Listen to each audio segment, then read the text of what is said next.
Subscribe to Color Frames. శ్రీలంకతో one day series తర్వాత London వెళ్లిన king Kohli Bangladesh test series కోసం ఇండియా వచ్చాడు. ప్రస్తుతం కోహ్లీ చెన్నై శిబిరంలో చేరాడు. తొలి టెస్టుకు వారం రోజుల ముందు చెన్నైలో టీమిండియా శిక్షణా శిబిరం నిర్వహిస్తోంది. విరాట్ కోహ్లీ చెన్నై విమానాశ్రయం నుండి భారీ భద్రతా నడుమ టీం హోటల్ కు చేరుకున్నాడు.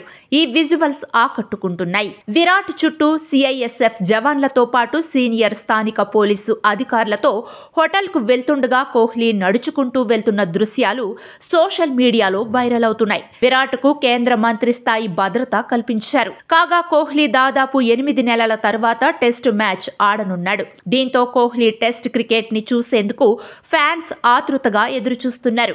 Virat Kohli test, one day, T20 సహా 591 ఇన్నింగ్స్ లో మొత్తం 26,942 పరుగులు చేశాడు.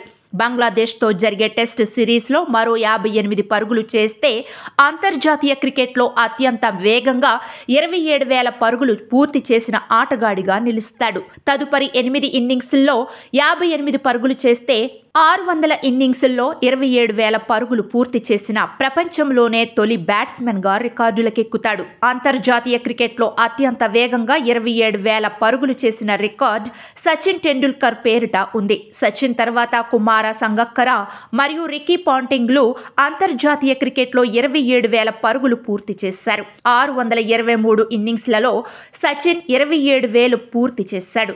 సచిన్ టెండూల్కర్ 782 ఇన్నింగ్స్లో 100 సెంచరీలతో 34,357 పరుగులు, కుమార సంగక్కర 666 ఇన్నింగ్స్లో 63 సెంచరీలతో 28,016 పరుగులు, రికీ పాంటింగ్ 668 ఇన్నింగ్స్లో 71 సెంచరీలతో 27,482 పరుగులు చేశారు. వీడియో మీకు నచ్చినట్లయితే ప్లీజ్ లైక్ చేయండి, షేర్ చేయండి, కామెంట్ చేయండి.